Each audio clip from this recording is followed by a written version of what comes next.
Um mito carrega mensagens profundas, mensagens de caráter psicológico, espiritual, histórico, mas uma coisa muito importante que falaremos hoje é que o mito também carrega a cultura e a identidade de um povo, e isso caracteriza ele como algo importante a ser preservado para lembrarmos desse povo que existiu. E não é diferente com o mito do Rei Arthur. Falaremos hoje de como a história do Rei Arthur é um dos últimos mitos construídos pela humanidade. E se você gosta do mito do Rei Arthur, fica aí no vídeo, porque esse vídeo é fundamental para todos aqueles que querem conhecer um pouco mais. E se você quer saber se existem fontes oficiais do mito, existem sim. E eu vou falar todas elas hoje.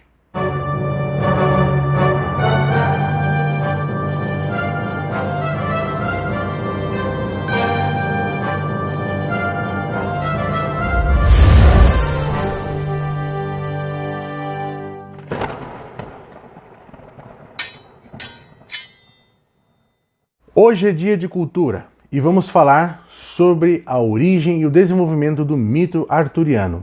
Hoje é uma introdução porque a partir de agora contaremos todas, ou pelo menos aquelas que são conhecidas, histórias do ciclo do Rei Arthur. E se você não quer perder nenhuma das histórias que contaremos no futuro sobre o Rei Arthur, entre outras histórias de várias outras culturas, já se inscreve no canal e aciona o sininho para não perder nenhum vídeo. E vamos lá! Para começar, é importante a gente definir que existe o Rei Arthur histórico, lendário e mítico. O Rei Arthur histórico tem duas vertentes. Uma vertente entre o século II e o século III, que foi encontrado na Croácia em 1924. Os escritos de um legionário que fez campanhas na Bretanha chamado Artorius Castus. E pelo nome dele ser Artorius Castus, muitas pessoas consideraram a possibilidade dele ser o Arthur que deu origem às lendas. Mas a maior parte dos acadêmicos históricos discordam dessa possibilidade porque a história do Artorius Castus não é tão notável. Então não seria fonte para uma grande história de um grande mito que movimentou cá entre nós não só a Europa, mas o mundo inteiro. Inclusive essa vertente do Artorius Castus é a vertente que foi usada para o filme Rei Arthur de 2004. E a outra vertente histórica mais aceita fala da Batalha do Monte Badon, que seria os celtas abandonados pelos romanos, porque os romanos já estavam numa crise aí da queda do Império, deixou lá os povos celtas e aí veio várias invasões na ilha. Então esses povos foram reunidos por um grande líder e venceram a invasão anglo-saxã por pelo menos aí mais 2 gerações. Mas é muito difícil falar com certeza que esse grande líder que reuniu os povos celtas contra os invasores anglo-saxões seria o Rei Arthur. A fonte histórica que existe nessa época era feita por um monge, Gildas Sapiente, ou Gildas o Sábio, autor da obra Ad Exilio et Conquesto Britanniae, ou seja, do exílio e da conquista da Bretanha. Conta nessa época em que ele viveu, ele estava ali na Batalha do Monte Badon, que foi liderado por alguém, mas não fala quem. Ou seja, no livro da pessoa que foi contemporânea a essa batalha, não cita quem foi o líder da batalha. Puxa vida. Deixando isso à parte por um momento, vamos observar agora no século VII, na história do Igor Odin, que é a história dos Taliesin e seus cavaleiros, né, seus guerreiros, perdão, que eles estavam enfrentando aí vários inimigos na narrativa, e aí de repente o livro fala o seguinte: ele era um grande guerreiro e vencia muitos na batalha, mas ele não era um Arthur. Essa é a primeira vez na história, pelo menos que se tem até o momento, que foi citado o nome Arthur. E foi justamente para comparar o guerreiro que estava na narrativa a um tal de Arthur lendário aí que todo mundo teoricamente conheceria. Pelo menos quem estava ali na história deveria já conhecer esse tal de Arthur.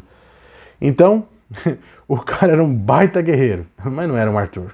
Voltando a uma fonte histórica, no século VII, Nênio, que ninguém sabe se significa anônimo ou se era um cara chamado Nênio, que era um monge, escreveu quase todas as batalhas da história da Bretanha, inclusive o livro chamava História da Bretanha, e no capítulo 56 ele nomeia 12 batalhas em que um Dux Bellorum chamado Arthur teria vencido. Dux Bellorum é o que vai gerar futuramente o nome Duque, seria um senhor da guerra, um militar, um general. Mas é importante ressaltar que naquela época não tinha nenhum rei. Os romanos tinham acabado de sair, os bretões estavam sozinhos, então não tinha rei. Então talvez um Dux Bellorum poderia sim ser um rei.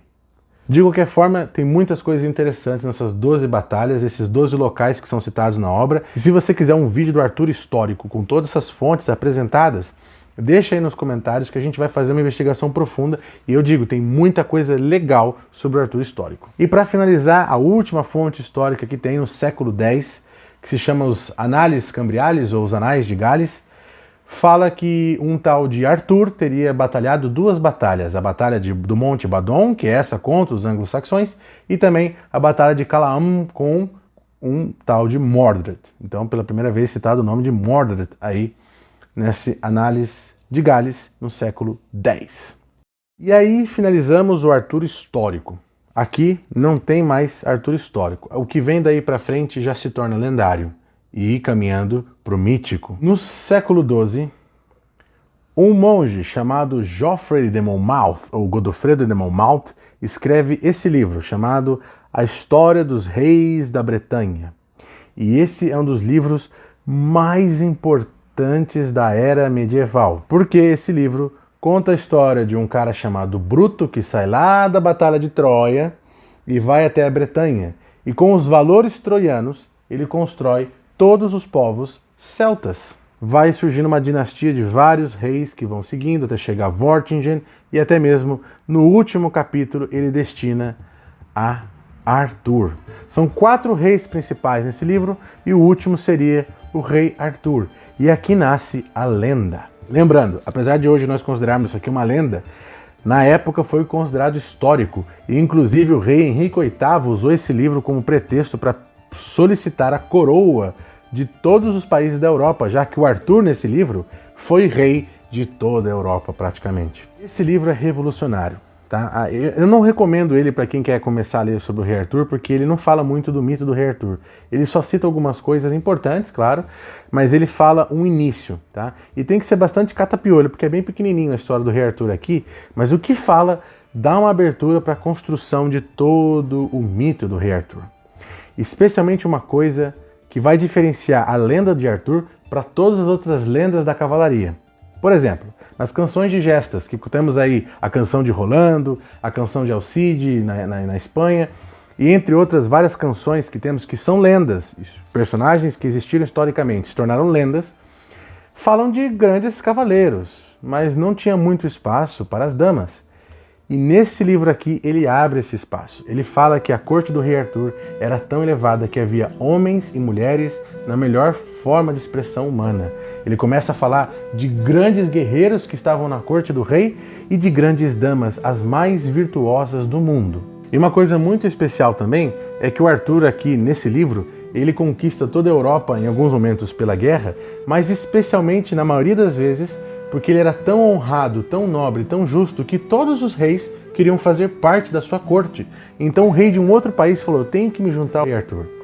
E ele se tornou o maior símbolo de heroísmo da Europa medieval. Não estou falando só da Bretanha, tá? Isso aqui se espalhou por toda a Europa. A primeira vez que isso aqui foi traduzido para uma outra língua, tá? Do latim, foi para o francês, traduzido por um tal poeta chamado Wace.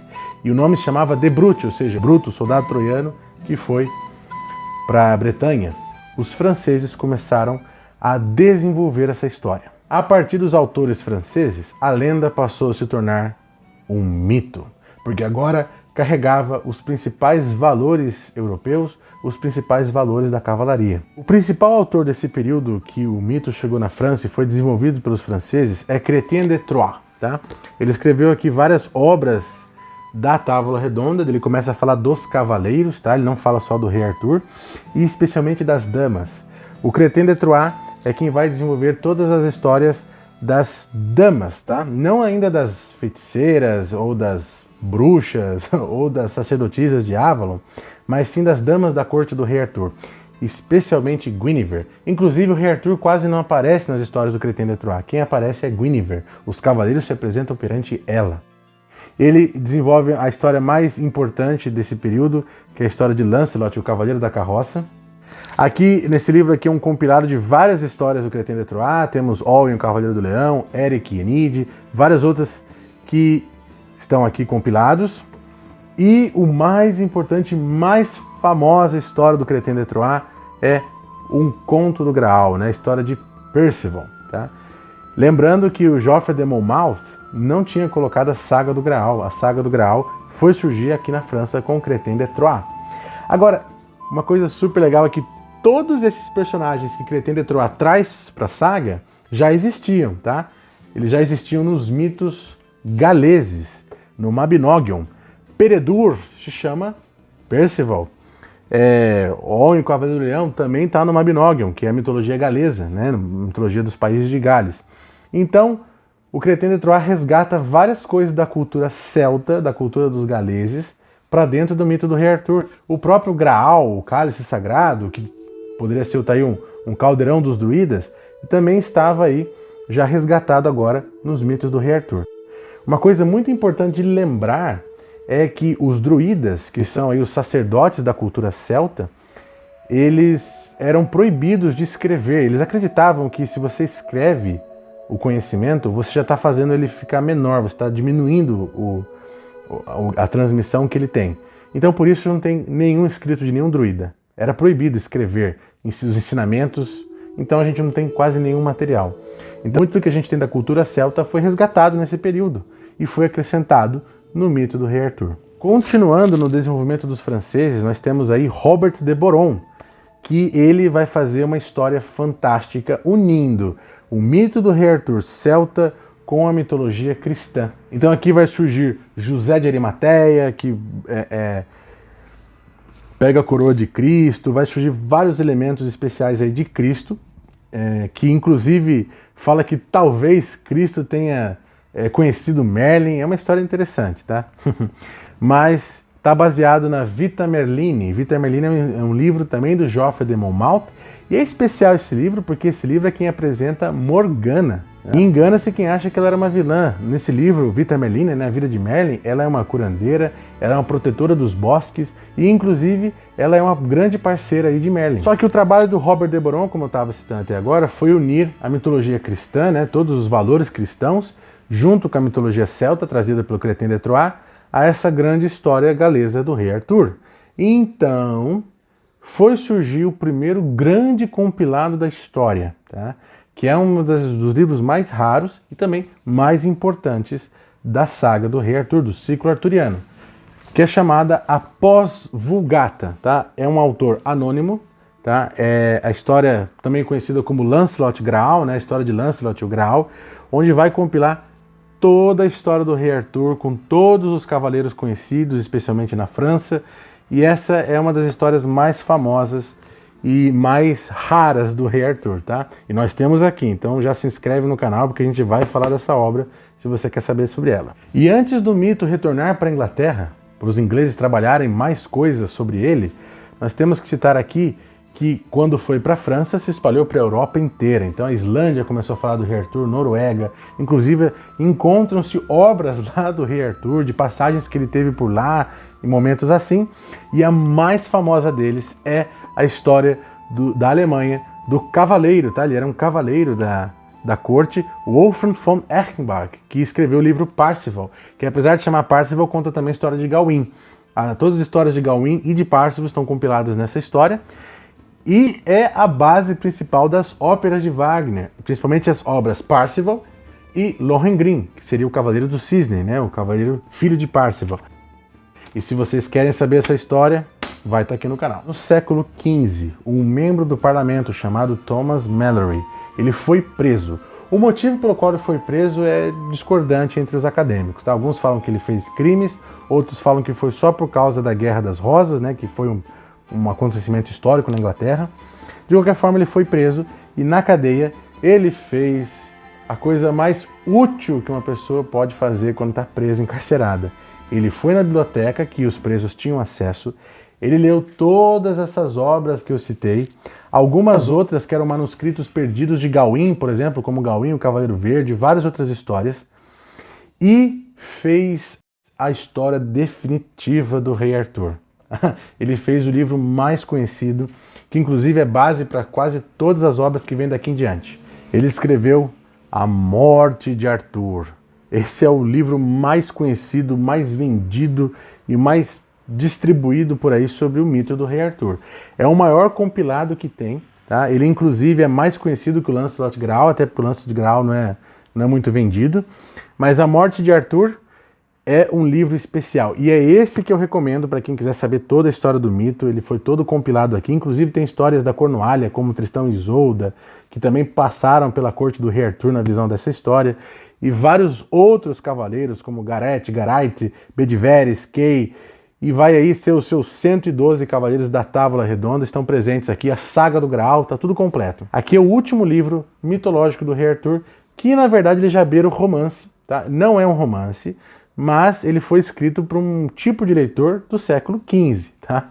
Então tem muita vendetta, tá? O que é vendetta? Quer vingança e vai atrás do outro, e um quer matar o outro, sei lá o quê. Então tem esse aspecto, mas o mito está presente, os conhecimentos estão aqui presentes e profundos. Infelizmente, Thomas Malory, ele tinha uma visão um pouco diferente, mas isso não é só dele, tá no livro Lancelot Graal, na pós-Vulgata. Ele já começa a transformar alguns personagens pagãos em vilões, tá? Então Gawain já fica um cavaleiro mais folgado, Morgana vira definitivamente uma vilã, que não era, né, como a gente já mencionou aqui. E então, esse A Morte de Arthur, ele segue ele continua essa história onde tem vários vilões. Mas mesmo assim, vale muito a pena essa obra, especialmente porque, uma coisa que eu achei que nunca ia acontecer, pelo menos não nos próximos 20 anos, ela foi traduzida para o português e chegou agora oficialmente uma edição em português ilustrada de luxo, igual essa aqui, né, que tem essa capa e tudo mais, que está em pré-venda, tá? Vai chegar agora em julho, e se você quer essa obra, já tem o link com desconto aqui na descrição, e você já ajuda o canal também, e você vai ter acesso a Morte de Arthur ilustrada, fantástica, tá? Uma tradução em português. E essa história, né, A Morte de Arthur, foi da onde saiu todos os romances que a gente conhece.